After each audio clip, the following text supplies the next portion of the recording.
रोज की तरह आज भी हम इंपॉर्टेंट साइंस क्वेश्चन को लेकर आपके सामने उपस्थित हैं। आज उसका पार्ट 4 आया है। इसके पहले भी 3 वीडियो इस सीरीज में लगाया जा चुका है। आप चाहें तो ब्लैक बैक प्लेलिस्ट में जाकर देख सकते हैं। बिना समय बर्बाद किए हम आज के सीरीज की शुरुआत करेंगे और शुरुआत करने से पहले हम आपको बता दें कि इस सीरीज में डिस्कस किए गए सारे सवाल board examination point of view से और किसी भी कंपटीशन के एग्जामिनेशन पॉइंट ऑफ व्यू से बहुत महत्वपूर्ण होगा, या वो रेलवे हो, एनटीपीसी हो या एसएससी हो, और तमाम परीक्षाएं जो इस देश की सीमाओं के अंदर होते हैं वो सभी परीक्षाओं के लिए इस सीरीज में डिस्कस किए गए सभी सवाल महत्वपूर्ण होंगे। ठीक है, तो हम आज के सवाल की शुरुआत करते हैं। तो सबसे पहला सवाल आपके स्क्रीन पर है, which of the following is the example of regeneration. Regeneration का एग्जाम्पल किसमें देखा जाता है? हाइड्रा में, अमीबा में, एस्पायरोगैरा में या ह्यूमन में? ये 4 ऑप्शन है। तो ऑप्शन पर तो हम बाद में आएंगे। जिस तरह रोज की तरह हम सबसे पहले इसके टॉपिक पर डिस्कशन करेंगे कि रीजेनरेशन क्या होता है, रीजेनरेशन किसको बोलते हैं। देखिए, रीजेनरेशन क्या होता है कि 2 तरह का रिप्रोडक्शन होता है। एक रिप्रोडक्शन होता है सेक्सुअल रिप्रोडक्शन और एक रिप्रोडक्शन होता है एसेक्सुअल रिप्रोडक्शन। ठीक है, तो सेक्सुअल रिप्रोडक्शन में क्या होता है, 2 पेरेंट्स रिक्वायर्ड होता है। एसेक्सुअल रिप्रोडक्शन में सिंगल पेरेंट रिक्वायर्ड होता है। तो इसमें जो एग्जाम्पल दिया गया है रीजेनरेशन, रीजेनरेशन एक प्रकार का एसेक्सुअल रिप्रोडक्शन है जिसमें सिंगल पेरेंट के द्वारा रिप्रोडक्शन होता है। एसेक्सुअल रिप्रोडक्शन में बाइनरी फिजन आता है, रीजेनरेशन आता है, फर्मेंटेशन आता है। ये सब एसेक्सुअल रिप्रोडक्शन का क्या है, एग्जाम्पल है। तो रीजेनरेशन क्या है, एसेक्सुअल रिप्रोडक्शन का एग्जाम्पल है, पहली चीज। दूसरी चीज कि रीजेनरेशन होता क्या है, तो रीजेनरेशन में क्या होता है कि एक ऑर्गेनिज्म है, इसके ऊपर क्या होता है, एक बर्ड निकलता है, दूसरा बर्ड निकलता है, फिर क्या होता है, ये कट के अलग हो जाता है यहां से, और ये एक सिंगल अलग बन जाता है, और ये दूसरा वाला कट के सिंगल अलग बन जाता है। ठीक है, इस तरह से 2 अलग अलग बन जाता है और दोनों एक अलग अलग जीव बन जाता है। तो इसको हम क्या बोलते हैं, रीजेनरेशन बोलते हैं। रीजेनरेट करता है, एक दूसरे से निकलता है। तो इस सवाल का सही जवाब क्या हो जाएगा, हाइड्रा हो जाएगा। हाइड्रा क्या करता है, रीजेनरेशन करता है। अच्छा, अमीबा भी सवाल में दिया हुआ है। सवाल में अगर रीजेनरेशन की जगह बाइनरी फिजन दे दिया गया होता, बाइनरी फिजन किस में होता है, तो बाइनरी फिजन अमीबा में होता है। बाइनरी फिजन क्या बोलते हैं, एक ही चीज बड़ा हो रहा है, ठीक है, और फिर वो 2 भाग में बट गया और 2 अलग अलग चीज बन गया, बाइनरी फिजन बोलते हैं। ठीक है, उसी तरह एक होता है फर्मेंटेशन। ठीक है, फर्मेंटेशन किस में होता है, फर्मेंटेशन एस्पायरोगैरा में होता है, टूट के 2 बन जाता है, फर्मेंटेशन बोलते हैं। फर्मेंटेशन एस्पायरोगैरा में होता है। अमीबा में बाइनरी फिजन होता है। और ह्यूमन में कैसा रिप्रोडक्शन होता है, ह्यूमन में सेक्सुअल रिप्रोडक्शन होता है, एसेक्सुअल रिप्रोडक्शन नहीं होता है। ठीक है, तो इस सवाल का सही जवाब हाइड्रा हो जाएगा। और फिर जैसा सवाल आते जाएगा, बाइनरी फिजन अगर पूछ दिया जाए तो अमीबा, फर्मेंटेशन पूछ दिया जाए तो एस्पायरोगैरा, और अगर सेक्सुअल रिप्रोडक्शन का एग्जांपल पूछ दिया जाता तो यहां पे क्या हो जाता, ह्यूमन हो जाता। ठीक है, चलते हैं हम अपने अगले सवाल की तरफ। Which colour have largest wavelength, किस कलर के पास लार्जेस्ट वेवलेंथ होता है? ठीक है, 4 ऑप्शन दिया हुआ है। ठीक है, यहां पे 4 ऑप्शन दिया हुआ है, तो ऑप्शन पर हम बाद में आएंगे। पहले हम इसके क्या बोलते हैं, टॉपिक पे डिस्कशन कर लेते हैं, इसके फैक्ट्स एंड फिगर को समझते हैं कि क्या मामला है यहाँ पे। वेवलेंथ किसको बोलते हैं, तो वेवलेंथ का नाम जो है अभी आप लोग साउंड चैप्टर में पढ़े होंगे। वेवलेंथ का नाम लाइट चैप्टर में भी आता है, साउंड चैप्टर में भी आता है। तो वेवलेंथ किसको बोलते हैं, तो जो वेव होता है, वेव इस तरह से बनता है, तो कंस्टिट्यूटिव वेव के बीच में, यानी जो ट्रफ होता है या कंस्टिट्यूटिव ये क्रस्ट होता है, उसके बीच का जो ये दोनों क्रस्ट है, ठीक है, नीचे जो जाता है उसको ट्रफ बोलते हैं। तो 2 कंस्टिट्यूटिव ट्रफ के बीच का जो दूरी होता है इसको वेवलेंथ बोलते हैं, और वेवलेंथ को हम लोग लैम्डा से डिनोट करते हैं। ठीक है, वेव का लेंथ को वेवलेंथ बोलते हैं। सिंपल सा बात, ये से भी समझ सकते हैं, पहली चीज। दूसरी चीज, वेवलेंथ एक होता है Ryle's law of scattering. Ryle's law of scattering क्या होता है, स्कैटरिंग क्या होता है, चलिए इसको सिंपल सा भाषा में समझने का प्रयास करते हैं। ट्रैफिक सिग्नल पर कौन सा लाइट का इस्तेमाल किया जाता है, रेड कलर के लाइट का इस्तेमाल किया जाता है। ठीक है, वहां पर ग्रीन भी होता है, लेकिन खतरा के लिए रेड सिग्नल का यूज किया जाता है। क्यों रेड का यूज किया जाता है वहां पे, या सूर्य हमको लाल रंग का क्यों दिखता है, ये भी सवाल है। सूर्य के अंदर तो 7 रंग है, व्हाइट लाइट 7 रंग का मिक्सचर है, लेकिन लाल रंग ही हमको क्यों दिखता है। ठीक है, तो लाल रंग का जो होता है, लाल रंग का जो होता है वेवलेंथ सबसे ज्यादा होता है। ठीक है, अभी हम बता रहे हैं, इसका राइट आंसर लाल हो जाएगा, रेड हो जाएगा। लेकिन समझिए कि पूरा रीजन क्या, पूरा कहानी को हम आपको बताते हैं कि क्या हो रहा है। रेड रंग जो होता है उसका वेवलेंथ क्या होता है, सबसे ज्यादा होता है, जिसके कारण कि इसका जो डेविएशन होता है वो कम होता है।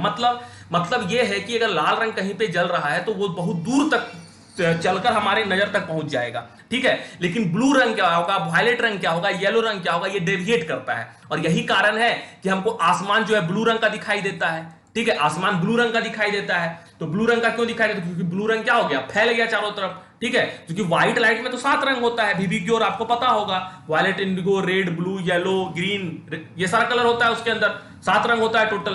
तो 7 रंग जो उसके अंदर होता है, तो उसमें से लाल रंग जो होता है वो सबसे कम फैलता है, और जो चीज सबसे कम फैलता है उसका वेवलेंथ सबसे ज्यादा होता है। अच्छा, यहां पर सवाल पूछ दिया जाता है आपसे लार्जेस्ट के जगह स्मॉलेस्ट, स्मॉलेस्ट वेवलेंथ, तो वहां पर हम क्या बोलते हैं, भी बिग्योर बोलते हैं। तो भी सबसे पीछे आता है और आर सबसे आगे आता है, ऐसे होता है ना, भी सबसे आगे और आर सबसे पीछे आता है। यानी सबसे छोटा वेवलेंथ भी का होगा, वायलेट का, और सबसे बड़ा वेवलेंथ किसका होगा, रेड रंग का होगा। यही कारण है कि लाल रंग का जो डेविएशन होगा वो सबसे कम होता है, और यही कारण हम ट्रैफिक सिग्नल पर खतरे की जगह पर हम लोग लाल रंग का इस्तेमाल करते हैं। और यही कारण है कि सूर्य भी हमको लाल रंग का दिखाई देता है, ब्लू वायलेट नहीं दिखाई देता है, क्योंकि ये दोनों रंग फैल जाता है, और फैलने के कारण आसमान हमको ब्लू रंग का दिखाई देता है। ठीक है, क्योंकि देखिए क्योंकि वायलेट रंग सबसे ज्यादा फैलता है, तो वायलेट का इंटेंसिटी क्या होता है, कम होता है, इसलिए आसमान हमको जो है ब्लू रंग का दिखाई देता है। भी के बाद बी ही आता है। चलिए अगला सवाल आपके स्क्रीन पर है, which of the following compound is most reactive. जो 4 कंपाउंड दिया गया है इसमें सबसे मोस्ट रिएक्टिव कौन सा है। ठीक है, बेसिकली क्लास 10 का सवाल है, ठीक है, लेकिन फिर भी समझिए, सबको समझना पड़ेगा यहां पे मामला क्या है। यहां पे बोला यह जा रहा है कि कौन सा कंपाउंड सबसे ज्यादा रिएक्टिव है। तो रिएक्टिव कंपाउंड कौन होगा, रिएक्टिव वो होगा जिसमें डबल बॉन्ड पाया जाएगा या ट्रिपल बॉन्ड पाया जाएगा, वो ज्यादा रिएक्टिव होगा बनस्पत सिंगल बॉन्ड का। तो आप सबका पिक्चर बनाकर देखिए, CH4 का पिक्चर बनाइए, C3H8 का पिक्चर बनाइए, C2H6 का फिगर बनाइए। मतलब जो फार्मूला CnH2n प्लस 2 पर डिपेंड करता है, जो फार्मूला वो क्या होगा, कम रिएक्टिव होगा। ठीक है, और जो इसको फॉलो नहीं करता है वो ज्यादा रिएक्टिव होगा। ये अल्केन होता है, अल्केन CnH2n प्लस 2 का फार्मूला होता है। आप इसमें उदाहरण के तौर पर ले लीजिए, CH4 को ले लीजिए, तो C को ले लीजिए, C के आगे क्या है, एक कार्बन है, तो H की जगह पर क्या हो जाएगा, H इंटू 2 इंटू n का वैल्यू 1 और प्लस 2। ठीक है, तो ये क्या हो गया, CH4 हो गया, CH4। उसी तरह आप देखिए C3H8 में, तो C3 यानी n का वैल्यू 3 है, 3 गुना 2 6 और 6 2 8, तो C3H8। अच्छा, C2H6, तो C2 है, हाइड्रोजन क्या हो जाएगा 4 और उसमें 2 जोड़ देंगे तो 6। ठीक है, यानी ये तीनों क्या है, अल्केन है। अच्छा, आप इसका स्ट्रक्चर बनाइए, इसका स्ट्रक्चर जब आप बनाइएगा तो C2H4 बोल रहा है, तो कार्बन कार्बन के बीच में ऐसे चल गया, एक हाइड्रोजन इधर चल जाएगा, एक हाइड्रोजन नीचे आ जाएगा, एक हाइड्रोजन इधर आ जाएगा और एक हाइड्रोजन नीचे आ जाएगा। यानी जब आप इसका स्ट्रक्चर बनाइएगा तो इसमें डबल बॉन्ड आ जाएगा, और जिसमें डबल बॉन्ड आ जाएगा वो ज्यादा रिएक्टिव होगा, वो ज्यादा रिएक्शन करेगा, क्योंकि वो स्टेबल नहीं है, उसके बीच में डबल बॉन्ड है। तो इसका राइट आंसर क्या हो जाएगा, ऑप्शन नंबर 1 C2H4 इस सवाल का सही जवाब हो जाएगा। अगला सवाल, which of the following is ideal source of energy. बहुत ही आसान सवाल है। Which of the following is ideal source of energy, निम्नलिखित में से उत्तम ऊर्जा का स्रोत कौन सा है। ठीक है, उत्तम ऊर्जा का स्रोत कौन सा है, सबसे उत्तम ऊर्जा का स्रोत कौन सा है, मतलब किससे कम पॉल्यूशन होता है, उत्तम उसी को बोलते हैं। सब उत्तम आइडियल सोर्स ऑफ एनर्जी किसको बोलेंगे, वैसा सोर्स ऑफ एनर्जी को आइडियल सोर्स ऑफ एनर्जी बोलेंगे जिससे कि पॉल्यूशन कम हो, एनवायरमेंट को कम नुकसान हो। ठीक है, तो इसमें सबसे कम एनवायरमेंट को नुकसान किससे होता है। अब आप देखिए, कोयला जलाएंगे तो धुआं होगा, एकदम होगा, लकड़ी जलाएंगे तो धुआं होगा, एकदम होगा, पेट्रोलियम जलाने के कारण धुआं होता है, पॉल्यूशन होता है, हाँ होता है। तो किससे पॉल्यूशन नहीं होता है, तो बायोमास से पॉल्यूशन नहीं होता है, तो बायोमास इसका क्या हो जाएगा, आइडियल सोर्स ऑफ एनर्जी क्या हो जाएगा, बायोमास हो जाएगा।